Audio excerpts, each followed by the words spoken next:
اس کا ذہن جیسے کسی گرداب میں پھنسا ہوا تھا۔ باجی یہ گھر ہے اس کا۔ بالآخر ایک گھر کے سامنے پہنچ کر وہ لڑکا رک ہی گیا تھا۔ اس نے آگے بڑھ کر ایک جھگی کے دروازے پر دستک دی تھی۔ فلک طائرانہ نظروں سے اس خستہ حال جھگی کا جائزہ لیتی رہی۔ چند لمحوں بعد 17-18 سال کی ایک لڑکی نے دروازہ کھولا تھا۔ یہ باجی ماجد سے ملنا چاہتی ہیں۔ اس کے ساتھ آنے والے بچے نے جیسے ہی اس کا تعارف کروایا تھا، اس لڑکی کے چہرے پر تعجب اور سراسیمگی اکٹھی ابھری تھی۔ وہ بچہ چلا گیا تھا۔ تم ماجد کی بہن ہو؟ فلک نے اس سے پوچھا۔ ہاں، اس لڑکی کا جواب مختصر تھا۔ میں اندر آ جاؤں؟ فلک نے اس سے اجازت طلب کی تھی۔ وہ ہچکچاتے ہوئے دروازے کے سامنے سے ہٹ گئی۔ فلک دروازہ پار کر کے اندر آ گئی تھی۔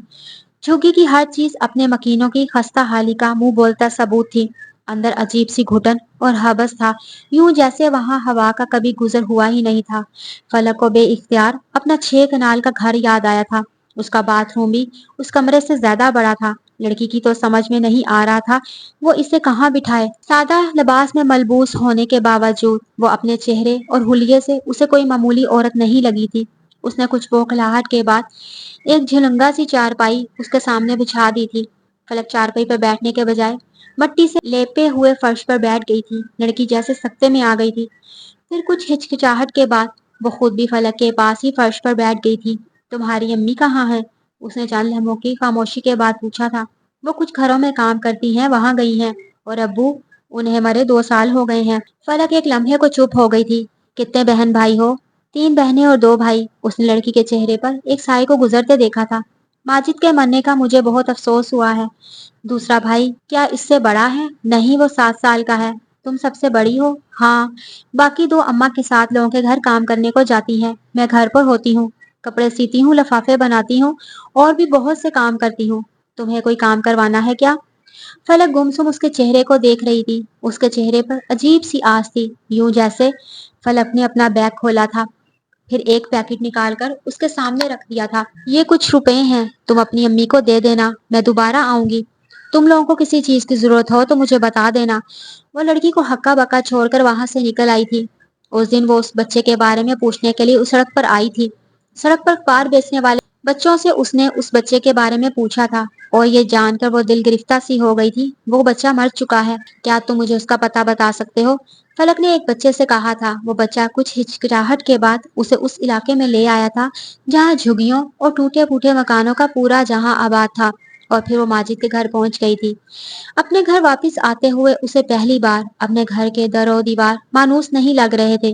اسے آدھے گھنٹے پہلے دیکھی ہوئی وہ جھگی یاد آ گئی تھی۔ اسے یوں لگا تھا جیسے کسی نے اسے حلق سے دبوچ لیا تھا۔ لوگ کن کن چیزوں کے بغیر رہ رہے ہیں اور مجھے لگتا ہے دنیا میں کسی پر قیامت ٹوٹی ہے تو وہ میں ہی ہوں۔ 6 کنال کے بنگلے میں رہ کر، 8 لاکھ کی گاڑیوں میں پھر کر، اپنے وجود کو آسائشوں سے سجا کر، اپنے پیٹ کو دنیا کی ہر نعمت سے بھر کر، آخر مجھے کس اللہ کی تلاش ہے؟ وہ آخر مجھ پر نظر کرے تو کیوں کرے؟ مجھ سے محبت کرے تو کیوں کرے؟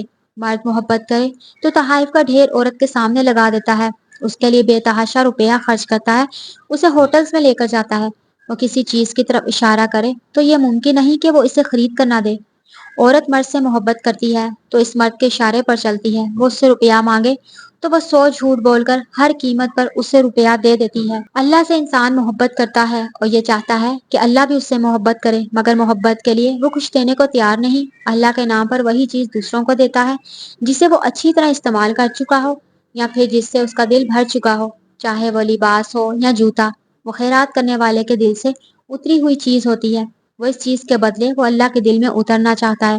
وہ چاہتا ہے اس پرانے لباس، گھسی ہوئی چپل یا ایک پلیٹ چاول کے بدلے اسے جنت میں گھر مل جائے، اللہ اس کی دعائیں قبول کرنا شروع کر دے، اس کے بگڑے کام سنوارنے لگے۔ وہ جانتا ہے اللہ کو دلوں تک سرنگ بنانا آتا ہے، پھر بھی وہ اللہ کو دھوکہ دینا چاہتا ہے۔ اور میں فلک شیر افغن صرف آنسو بہا کر، مصلے پر بیٹھ کر، صرف اللہ کا نام لے لے کر اللہ کی محبت حاصل کرنا چاہتی ہوں اور اس کی نظر چاہتی ہوں، مگر اس کے لیے کچھ کرنا نہیں چاہتی۔ کوئی اس کے دل کو جیسے مٹھی میں لے رہا تھا۔ لاؤنج کے اندر جانے کے بجائے وہ باہر دروازے کے پاس بیٹھ گئی تھی۔ سامنے نظر آنے والا وسیع و عریض لان جیسے اسے ہلا رہا تھا۔ اس نے اپنی قمیض کے دامن کو پکڑ کر دیکھا۔ لباس سادہ تھا مگر قیمتی تھا۔ اسے یاد آیا تھا چند ماہ پہلے اس نے کراچی سے سلمان کے ساتھ گرمیوں کے ملبوسات کی شاپنگ کی تھی۔